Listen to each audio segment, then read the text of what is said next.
to Pure Evil MMA. I'm your host, as always, Evil Eddie here on the East Coast. It's kind of a crappy, crummy day here on the East Coast, streaming out of New Haven, Connecticut, not far from New York, which our guest today is originally from New York. So he's actually been on the show before. You may recognize the name. We got Marckavelli, Mark Eatonberg, joining us. What's going on, Mark? How you doing? Good. Thanks for having me. How are you doing? I'm doing great, man. I mean, it's been a crazy 2019 so far with combat sports, wouldn't you say? Yeah, it's been wild. I mean, especially the BKFC thing coming into the scene, Bellator blowing up more than it has, 5 years ago. It's exciting times right now. Did you catch the BKFC fight by chance? So I saw clips of it. I didn't watch the whole thing, but I did see a good amount of clips of Paulie and Artem go at it. What do you think of BKFC? What did you think about that fight? What did you think was going to happen? So I thought that Paulie was going to take it. So I mean, I didn't follow along too much in terms of like the build of that fight. Yeah. Like I found it like the clips I'd saw before, like the little scuffle they had, a bit funny. But I mean, I thought the fight that Artem had before the last fight he had was awesome, like super fun. Oh to yeah, watch. against Jason Knight. So that fight was like a lot of fun to watch, and I think there's been some on there that like it's been really good for some. Like I know Beck Rawlings went over there and did her thing for a bit. So I mean, it's interesting to see how people who were like aren't, I guess you could say, flourishing in the MMA world went over there and are kind of doing big things, Well, that's the thing, though. A lot of people are saying that they're kind of, I talked to Jimmy Smith last week. He came on the show, and he said one of his major concerns about BKFC is that they're getting guys later on in their career or aren't doing that well inside the mixed martial arts world. But here's the thing. I mean, somebody like Artem probably should have been in boxing or bare knuckle boxing over being in the UFC. I think he does a lot better over there. I agree. I think that there's more potential for them to grow, like in terms of their brand and their names. The other thing, man, is that something that you would ever be interested in because, you gotta watch out for your hands. I mean, it's a completely different sport. So is that something that maybe you would be interested in down the road, or you sticking with the Muay Thai kickboxing route? To be honest, like I would definitely like to do like one pro boxing fight or even like a bare knuckle fight before I call it. But I mean, who knows? I mean, I find it interesting, and I think it would be a lot of fun. Like I definitely get it puts me when we do boxing sparring, but I have a lot of fun when I do it. You know what I mean? So I mean, if there was a time where I could just focus on just boxing, bare knuckle, or just regular boxing, that'd be a lot of fun. So I'm definitely open to it. So man, before we start talking about what you got going on in the future, the green hair, man, I'm loving the green hair. What was the inspiration to do that? Yeah, so I mean, I don't know. I kind of get these urges. Like I always change things up. Like I do like little things. I don't know why I have the urges. Like for a little while, I was rocking the mustache. I never did that before. And then last year, I what I usually do is I'll grow my hair out a bit and then I'll shave it and go with like that kind of look. But I grew it out again. I bleached it last year, and I don't know why. I've always wanted to like do the green hair, and at this point, like I'm covered in tattoos, and there's really not anything I could do that's gonna make people think I'm any crazier looking than I already am, if that makes sense. I was just going for it, like I thought it would be fun. Is that something that you've always done in your life? Because I feel like that's something you only see either on the West Coast or here around this area between New York, Connecticut, Massachusetts, where people really bring out like the character within themselves and feel comfortable about it. Because, where you grew up, where I grew up, man, it's not the best area to really grow up in. It really brings out the purity inside of you to like find who you really are, because there's all these cliques and everything going on. The music scene especially is huge here on the East Coast. So have you always been like that growing up as a kid? Yeah, and like I know my parents kind of like hated it when I was growing up. I mean, I've always been kind of, I guess, looking a different way. I mean, I started getting tattooed when I was young, like 14 is when I started. And I mean, even before that, like I was probably 10, 11 years old with bleached hair. I mean, back then, obviously, frosted tips was the thing, but I just wanted to do the M&M bleach. But I mean, I've been dyeing my hair and doing stuff like that. I mean, I started getting piercings when I was like, probably like, I think 12. So, I mean, but yes, to answer your question, I've always kind of had like inspiration to be creative with my style, and which is interesting because for a while I was kind of shy, so it's like it was hard for me to like talk about like when people would ask me why, but it was always something I wanted to do. Like I was always drawn to like having my own style in that way. Standing out. And I think that's on really big, especially in the combat scene, to have something about you that people can click with or make you stand out, whether it's your hair, even your walkout song or your style. But, you know, you definitely stand out. That green hair, I'm definitely digging that. Now, really quick, before we talk about the fight, I also got to ask you a little bit about the neck tattoos, because I got my appointment, man. I'm getting my neck done, and I have so many people down my throat going, why are you going to do that to your neck? But it's like, you know, what were you, what kind of things were people saying to you when you're thinking about getting your neck done? You know, I think at that point, like when I got my neck done when I was, I think like 22 or 23, and I got both sides done from 2 different artists that week. But I mean, I definitely got some like negative clash. But the thing at that point is like, I think it's kind of like a challenge, and that's why I like dig it. I mean, yes, it is scary because, I mean, truth be told, you're always going to have people that are going to judge and kind of have this picture of what you might be like when they see you, but it kind of puts that on you to sell yourself in a different way. Like, for instance, it's like if you can make somebody believe and see what kind of person you are when you have the dyed hair, the tattoos, and all these things, and you can shine through, that means you're very good at selling yourselves. You know what I mean? So, like, if you're confident in your abilities to kind of show who you are underneath, then all that stuff doesn't matter. I mean, I would go for it. If that's something you want to do and you want to get your neck tattoo and enjoy the design, then screw what other people think, you know? Yeah, exactly. Actually, I saw something really interesting. There was a social experiment that they did out in London where this guy, he had face tattoos, neck tattoos. His whole arm was really blacked out. Like, I mean, he was covered in tattoos. And over there, it's different than here. I mean, there's probably lawyers out there right now that have neck tattoos, hand tattoos, and whatnot. But out there, I mean, even here, people are still very judgmental, obviously. What the social experiment was, he was standing outside this store, and this is a big guy covered in tattoos, and he was asking people walking by if they had changed for a 20.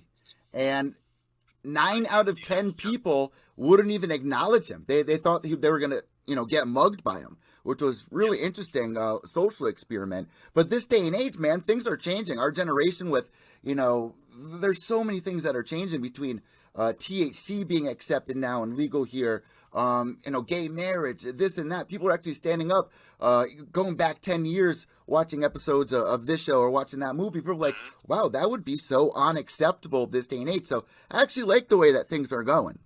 Yeah, it's interesting you say that. We were actually just talking about that at my strength and conditioning gym. How, I mean, I love the Chappelle Show. It's probably one of my favorite shows that's ever been out. But, like, I could not imagine what the backlash would be if they say that show came out as it was today.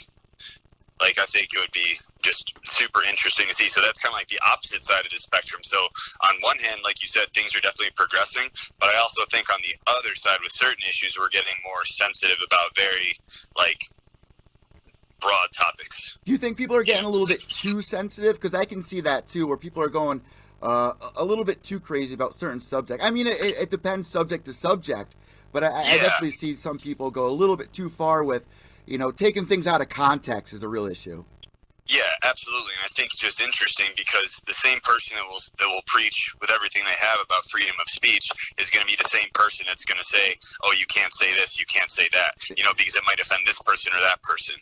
You know what I mean? So it's interesting because we have all like these people protesting, which I think is great, you know, standing up for what you believe in and all that. But the sensitivity level, I think, has just definitely gone up to the point where it's really hard to I feel like humor is such a good tool, you know, for everything. And obviously, I'm not saying like in a bullying or mean way to say anything, but sometimes like there's definitely a line with jokes, but I think a lot of people are kind of scared to kind of go close to that line and, you know, like have a little fun with it.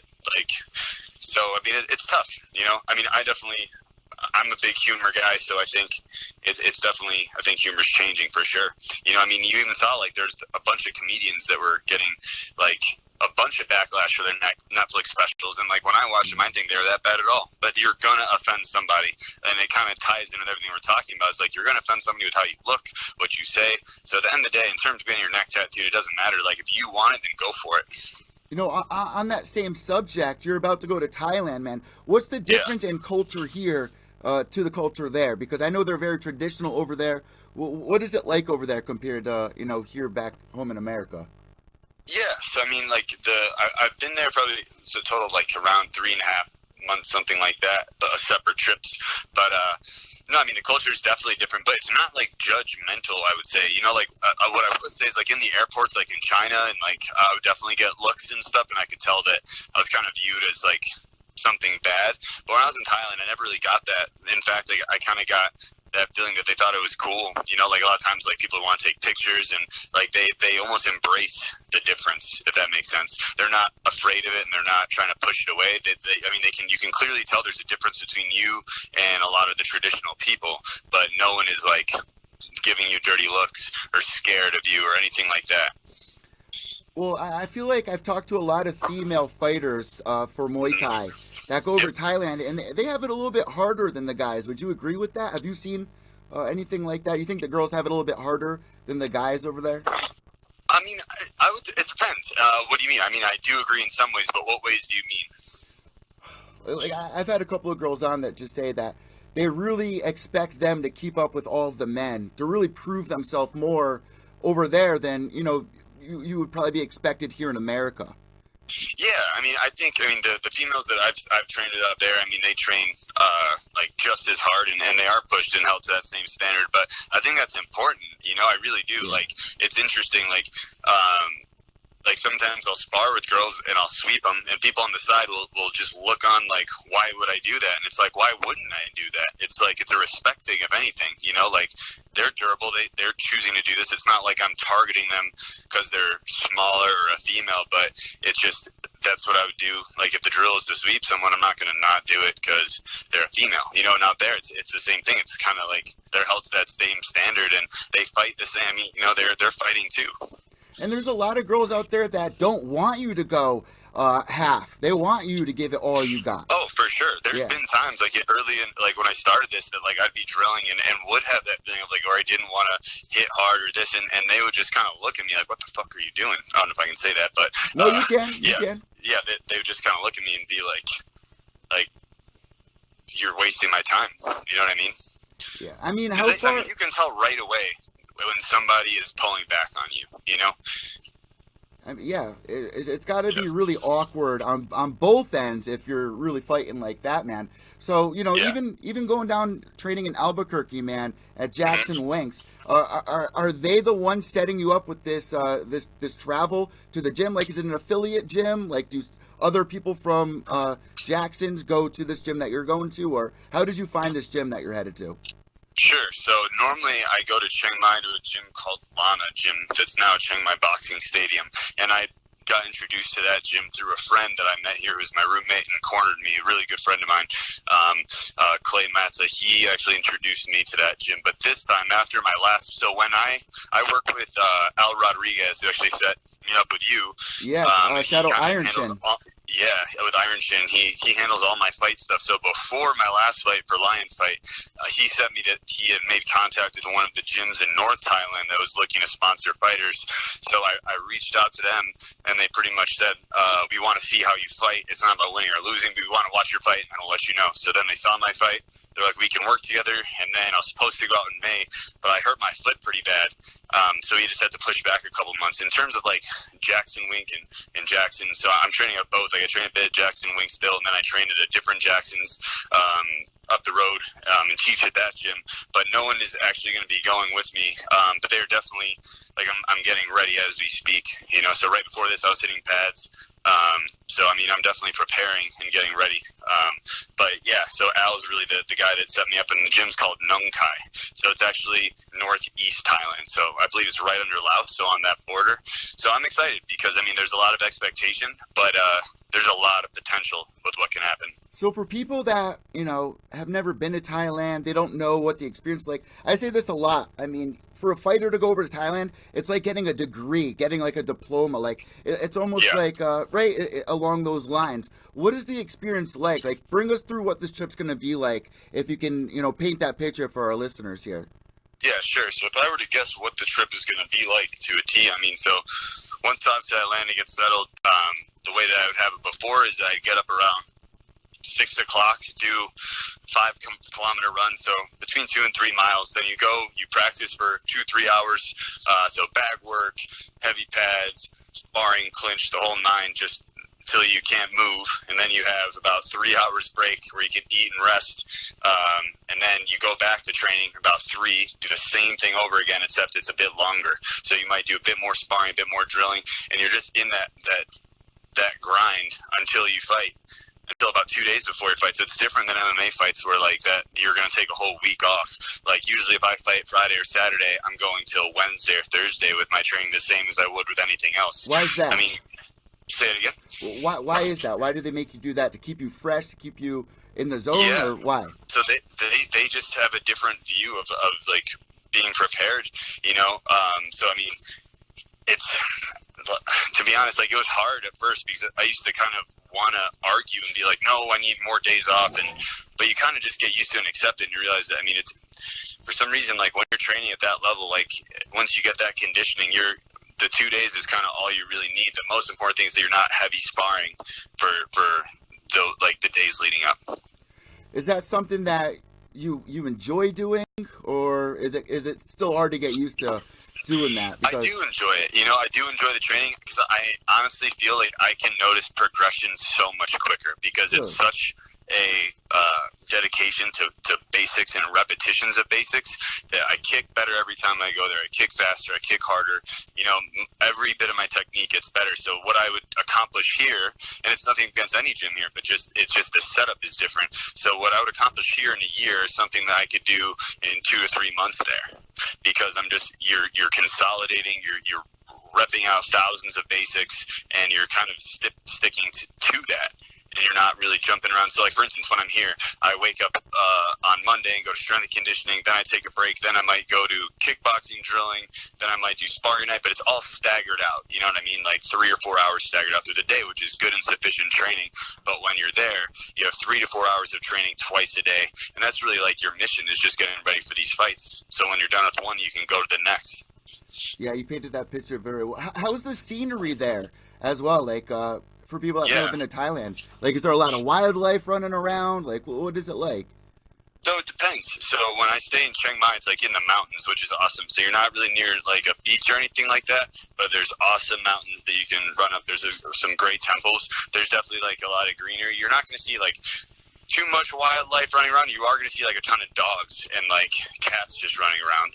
Like there's tons of just like on the street, like they're not starving or anything, like people feed them is what's interesting. So these dogs a lot of time aren't just like out there dying, they're just dogs that live in the community a lot of the time. So you'll go, like there's this one run we do around a lake, and there must be like 40 dogs that are just around this 2.5 mile loop, and they don't attack you, nothing. I mean, I'm sure there's every now and again it's got to happen. They're like squirrels. They're like squirrels. Yeah, exactly. Every now and again, just like a raccoon is going to come and cause an issue, but most of the time they're not. So it's the same thing. Like, I mean, these dogs will be looking right at you. You can just literally be a foot away from them when you're running, and they're not going to do anything.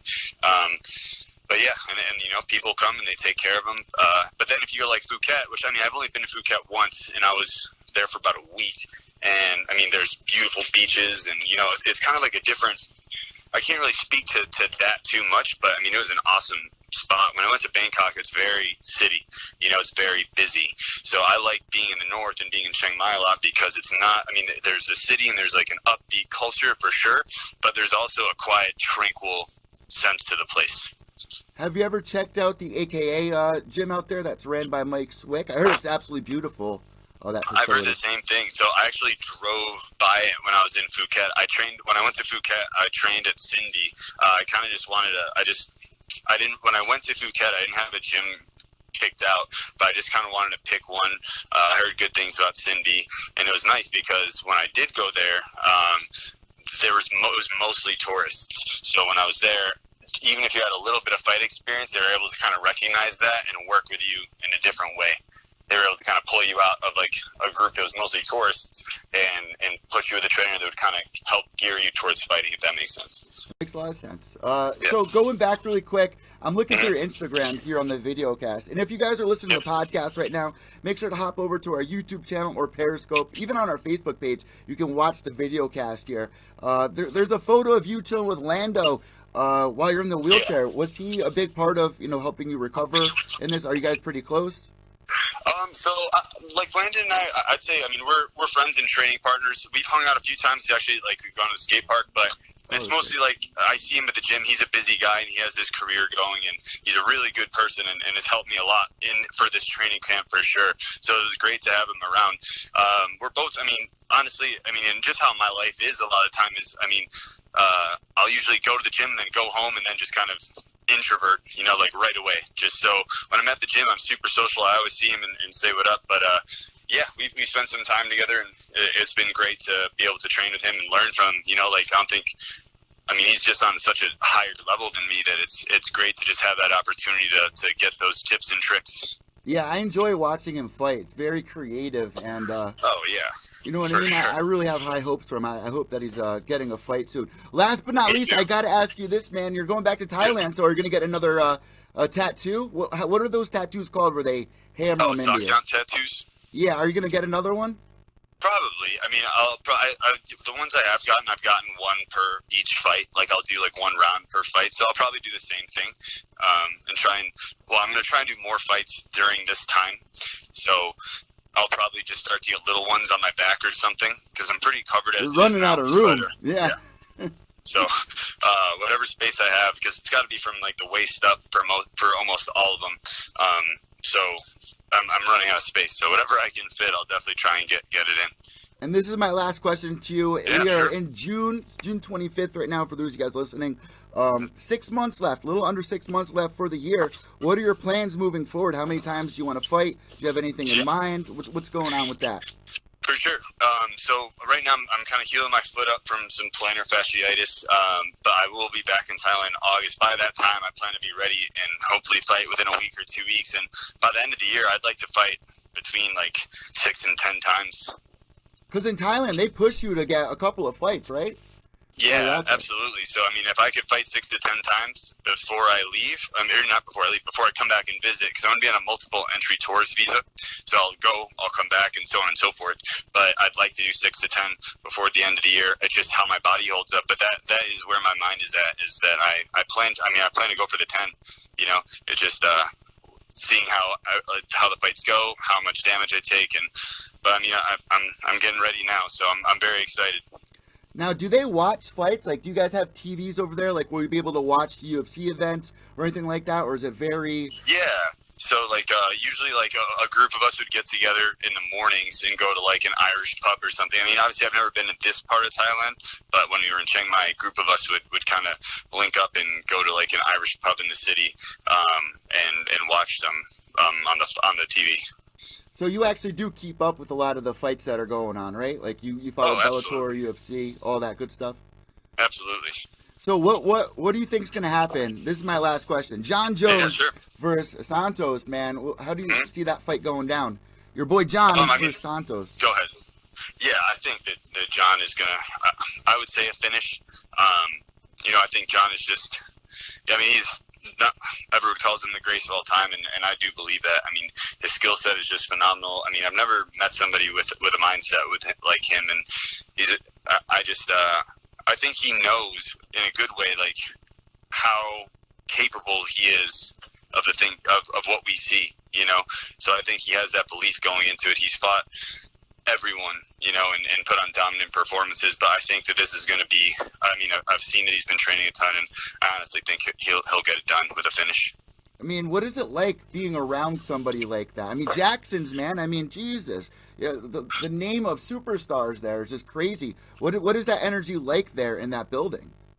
Yeah, so I mean, it's definitely cool, especially like when you first get here.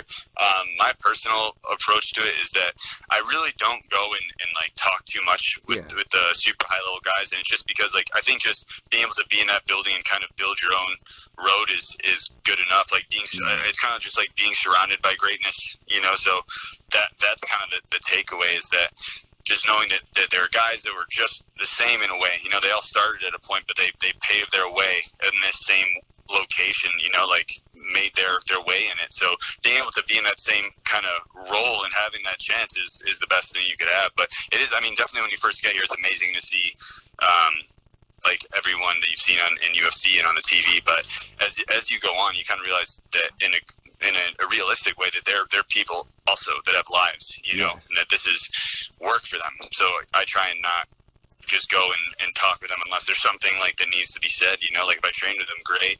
But I keep not my distance in a way. Which is respectable. And Mark, I want to thank you so much for joining us here once again on Pure Evil MMA. Looking forward to what comes on in the future with you. Definitely got to catch up with you in the next couple of months. Keep this kind of relationship going here.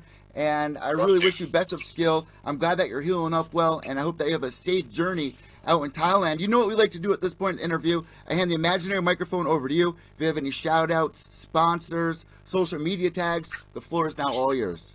Sure. Thank you very much for having me, Eddie, and it's been great being on the show. I mean, my main shout-outs would definitely be Allied Iron Shin Promotions. He's helped me out along the way. Nung Kai Gym, which will be having me in August. Dr. Charlie McDonald at Elite OSM sponsored me through pretty much all my fight camp. Warzone Meal Prep, Nature's Secret, CBD, and there's many more that are coming. But I appreciate, and obviously Doc Shandon, who's my sports psychologist, and all my corners and training partners that have helped me.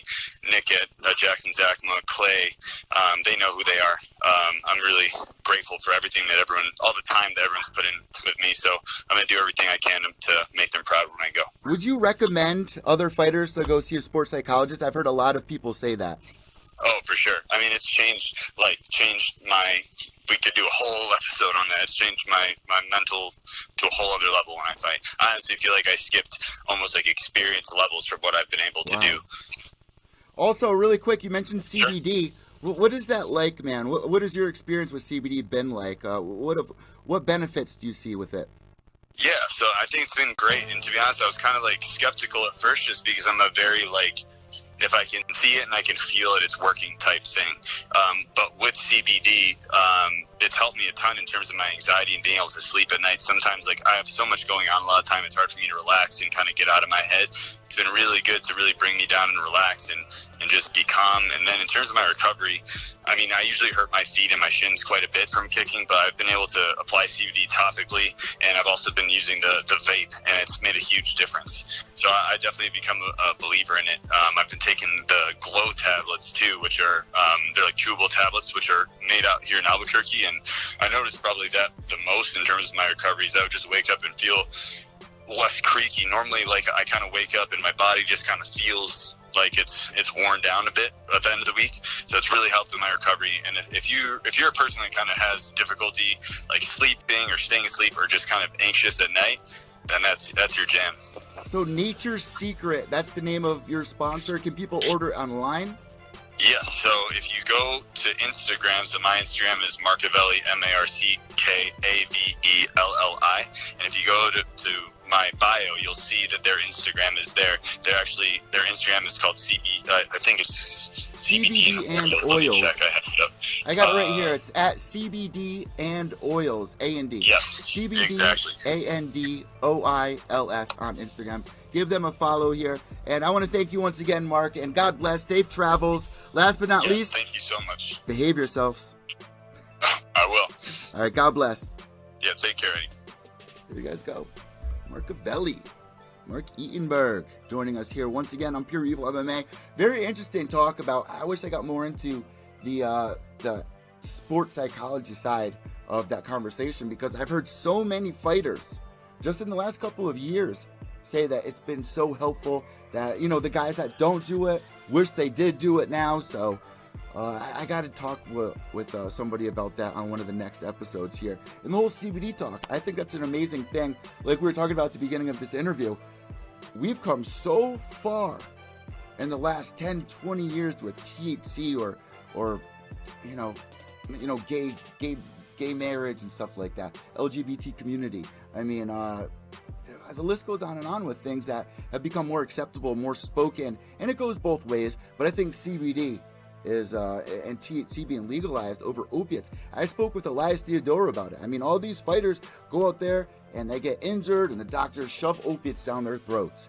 And if you don't know what you're doing, if you are not extremely safe with it, it could take you on one hell of a scary ride for the rest of your life. They say once you're addicted to opiates, you're addicted for the rest of your life. And these fighters that want to take THC, whether it's gummies, whether it's oil, smoking it, which probably isn't the best idea. I mean, it comes in so many different ways now that you don't have to smoke it. And why are they not being allowed to use that as a recovery? Why is Nick Diaz getting suspended for 2 years for smoking pot? But if you want to give him a bottle of OxyContin, it's fine. So I like seeing these CBD companies sponsoring fighters, so make sure to check them out. Nature's Secret at CBD and Oils. Also, make sure to follow Marckavelli on Instagram. That's at Marckavelli. Here, I'll spell it out for you guys right here. I actually got it written down here on the bottom somewhere. Let's see. It's Marckavelli.